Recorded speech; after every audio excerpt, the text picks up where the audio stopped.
it like this project really brings out the kind of the dirtiness of money somehow, and then it's also like in relationship to its kind of cleanliness, and especially as pennies, they're kind of this remainder of an exchange, not an exchange in and of itself. I was curious, like how you circulated them. In images, I could see that you're like going into the bodega and just buying stuff.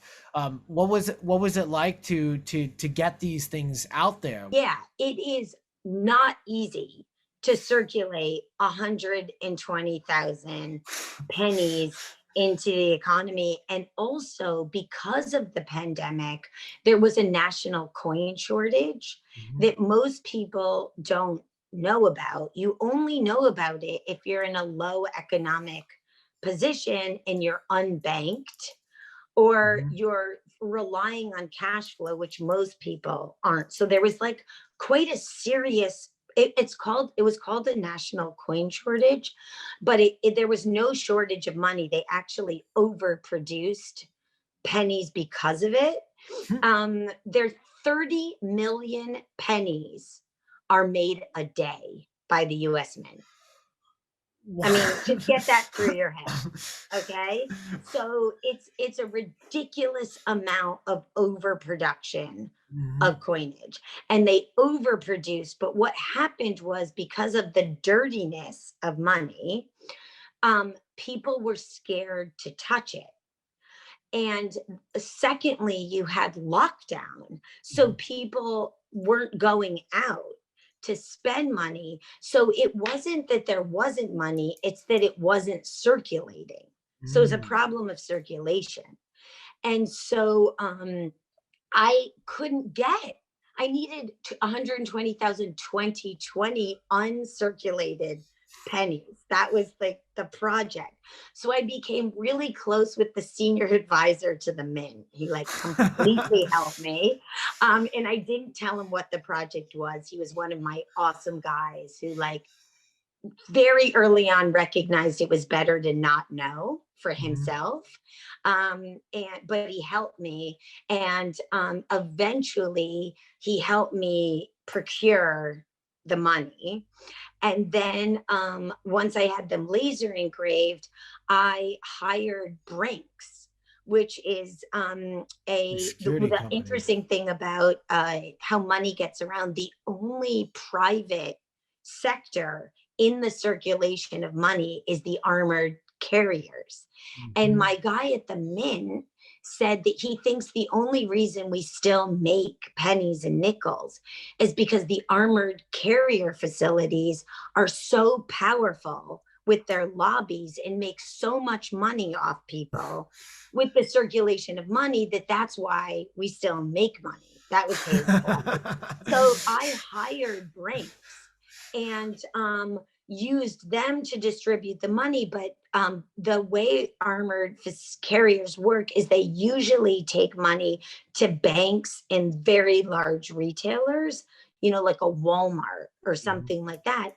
But I wanted the money to get out fast, and I wanted it to get to a wide variety of people. So the bodegas seemed like the best way to do that.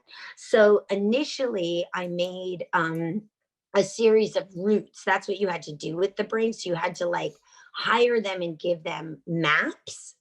And so we mapped out routes between all 5 boroughs. And then me mostly, but other people too, met the trucks along the way and would go into the bodegas and spend the money, which it was like quite laborious to get the pennies out there. Mhm. There's all this storytelling of the process of doing these kind of projects, and especially at this kind of scale. And then there's all these like hidden invisible stories that then are kind of circulating, and it happens at the point of exchange too, which I think, I mean, there's also something really, I mean, I think the fact that it's a penny, I think also makes it so that it's also throwawayable, and it's Yeah. something, it's invisible part of our kind of circulation. It's take a penny, leave a penny kind of activity that that has like no kind of identity in this sense. And so by giving these an identity, you're also kind of infusing some level of magic to a kind of anonymous circulation going around.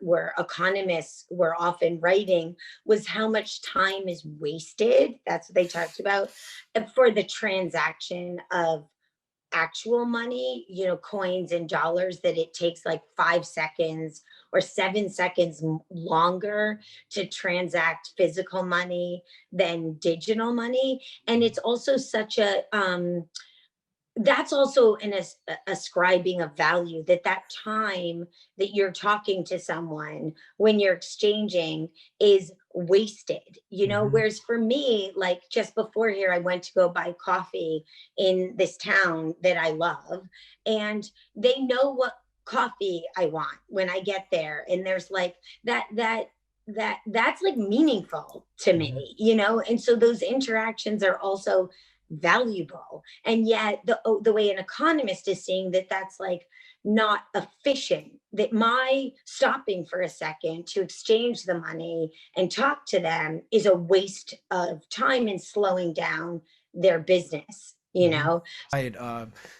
This point of sale of the hands coming together it's also like demonstrating the kind of intimacy that money, that this exchange happens. I mean, like you were saying, it's not just wasted time, but it's also it's human touch or proximity that is catalyzed in the surrounding just any exchange.